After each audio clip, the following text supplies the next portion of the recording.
So your inner being knows where you stand in your physical bodies in relationship to everything that you desire, where you stand in relationship to it, and is calling you through a projection of ideas and impulses all day, every day. Now, whether you hear those impulses, whether you receive those ideas from your very high-flying, pure positive energy, no resistance inner being, whether you hear that calling or not, has to do with what you've got going on vibrationally. If you're in a bad mood, you can't hear that. If you are angry or frustrated or fearful, you can't hear it. But if you're joyful, if you're happy, if you're playful, if you are in love, or if you are feeling appreciation, then you are in the vibrational vicinity of it, and then those impulses and those ideas just flow seamlessly to you. Thoughts turning to things, you see. And as you receive an idea and you say, oh, I know what I want, or, oh, I've got the best idea. That's you in the receiving mode. That's you continuing the journey of your creation, of launching rockets, your rockets gestating in law of attraction, building them to greater and greater momentum and potential. And then you being in the vibrational place where you receive the idea because you've tuned your tuner to where your tuner must be tuned in order to be in concert with who you really are. Don't you love knowing that? Don't you love knowing that the way you feel is your indicator of whether you're in the receiving mode of your own inner being or whether you're in the receiving mode of your mother? Oh, well. That wasn't fair. True, but not fair. It's easy to be a reactor to what's going on around you. And so as you are observing things and reacting to them, very often your vibrational output is mimicking something that you're observing rather than your vibrational output being something that you are deliberately accomplishing. We know that when you look at good things, it's easy to soar, and that when you look at bad things, it's not easy to soar. It's easier to be in a receiving mode of unwanted. But you want to be less conditional all the time. You don't want to be dependent upon things to perform for you or people to perform for you so that you can respond or react in a positive way. You want to be so stable that it doesn't matter what the conditions are doing. You're not a responder or a reactor to the conditions. You are tuned into the frequency of who you are, and therefore you are controlling the conditions of your life experience. And we know you so well.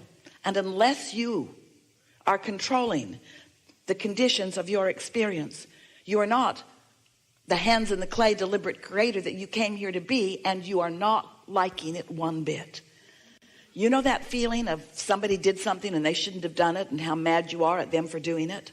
That's not the receiving mode. You know the feeling that you used to be happier because that person used to treat you in a different way, and now you're not that happy because that person is not holding you as their undivided attention? That's not the receiving mode. You know that not having enough money in the bank and worrying about it when you go to the mailbox, that's not the receiving mode for the financial abundance that you're looking for. In other words, you got to find a way to feel beyond what is, or what is cannot change. If you're just observing what is and having reactions to what is, then you're just creating more of the same. Different places, different faces, but the same thing over and over and over again. Know anybody like that? And so what we want you to know is how much you have changed. What we want you to know is how much life has caused you to create a vibrational reality. What we want you to know is who you really are and what you are on the precipice of. What we want you to know is what you have created and what all of us are focused upon, and what is so easy. Now you know you want it for you to bring it to fruition, but you cannot focus on its absence and bring it to fruition at the same time. And your needing to see it, hear it, smell it, taste it, touch it is what messes you up. If you could accept that it exists, can you? Say yes, but you don't mean it yet. If you can accept that it exists and you can enjoy the feeling of it, let's say that you could use an extra $100 or $200 or $300,000 now. In fact, let's say that not only could you use it, but you really need it. There's just stuff's been going on. Let's say you need it. You need it. And because your life experience has caused you to ask and ask and ask, you have been putting so much abundance into your vortex. And because everything you ask for, ask as step 1, is answered immediately, that's step 2. Since this vibrational reply has happened and the abundance that you've been asking for is already all queued up for you, it won't take long for it to come into your experience. But your awareness that it isn't here yet will hold it off indefinitely. As long as you look and don't see it, as long as you're looking where it isn't, you're not going to offer a vibration that's going to let it in. So you're not going to be in the receiving mode. So you're not going to be in the right place at the right time. You're not going to connect with the path of least resistance that's going to give it to you. Path of least resistance. Your blessed inner being knows where you stand in relationship with everything you want and is calling you forward on your path of least resistance toward it. Your path of least resistance. Your path upon which you have thrown piles of resistance. Your path of least resistance. Your path upon which you have thrown all the piles of resistance. Only you have thrown stuff on your path of resistance. You are the resistance throwing pather. You've done it all. Every bit of resistance that exists in your experience, you put there, and that's all right. That's all right. That's what contrast does. In order to know what you do want, you got to know what you don't want. Knowing what you don't want is some resistance on your trail. But you can tune yourself to the knowing of what you do want with so much greater detail than you usually do, because we love you so much. You know what's coming next? You are observers of conditions and reactors to them. And so you offer most of your vibration in response to what you're seeing instead of in response to what you put into your vortex. You got to tune to the vibrational version for it to turn to the things you want. But if you're tuned to the things that you don't want, the things that are in your vortex cannot turn to what you want as long as you're tuned to their absence. It's just physics, you see. You know that when you tune your tuner on your radio, you don't expect to hear something from a different broadcasting signal than the one you've tuned to. You might not think about it. You just push buttons. Esther does all day long. Buttons, pushes buttons, especially in the car. Don't like that song.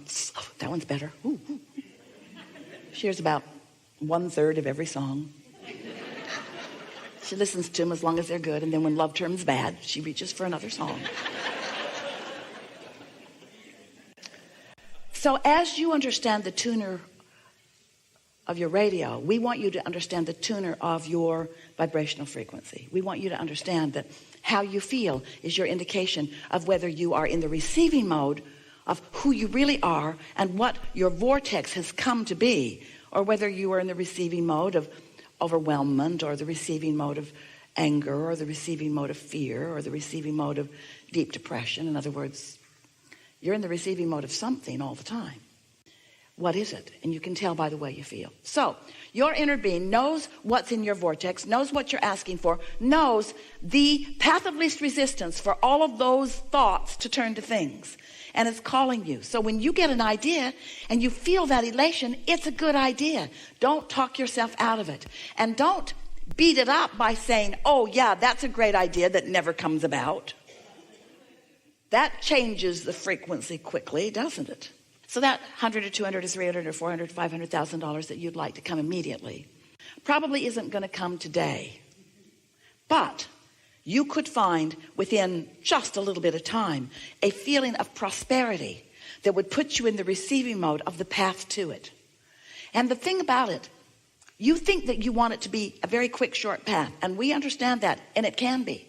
But we want you to know that whether it is a long, lingering, delicious path, or whether it is a very short, quick, delicious path, it is a path that is a sure thing.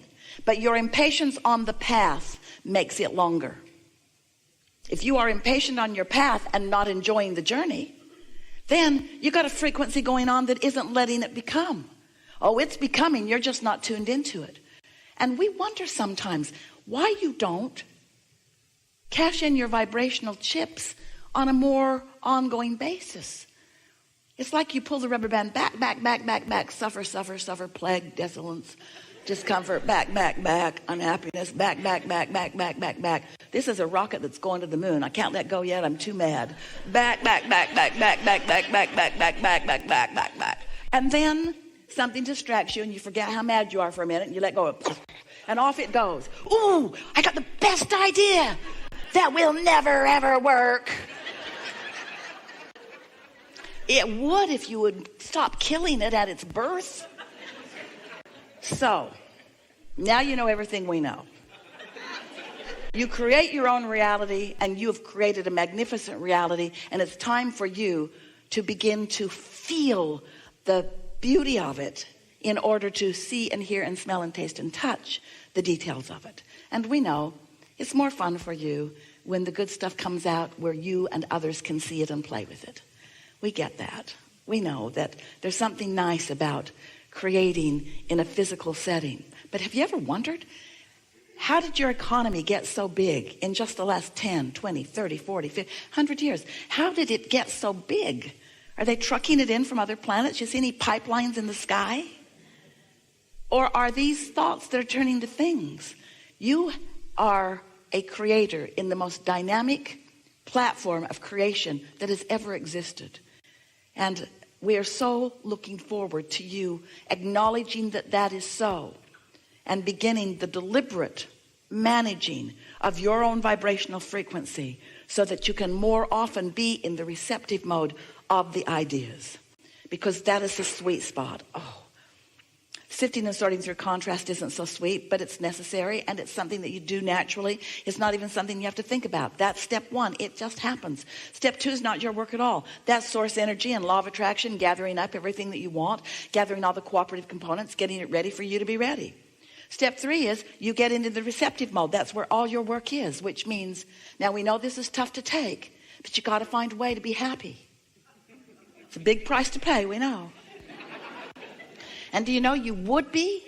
It's like the cork that is bobbing on the surface of the water. That's where that receiving mode is. That's where happiness is. Now you can hold it under the water as you focus on this that's gone wrong, and this that's gone wrong, and this that's gone wrong, and this that's gone wrong. You can waterload that cork pretty good. But when you let go of it, it's going to go back to the surface. That's where happy is. You don't have to work for your happy. You just have to stop doing those things you do that don't let the happy be there. When you wake up, you have a greater chance of happiness until you remember yesterday.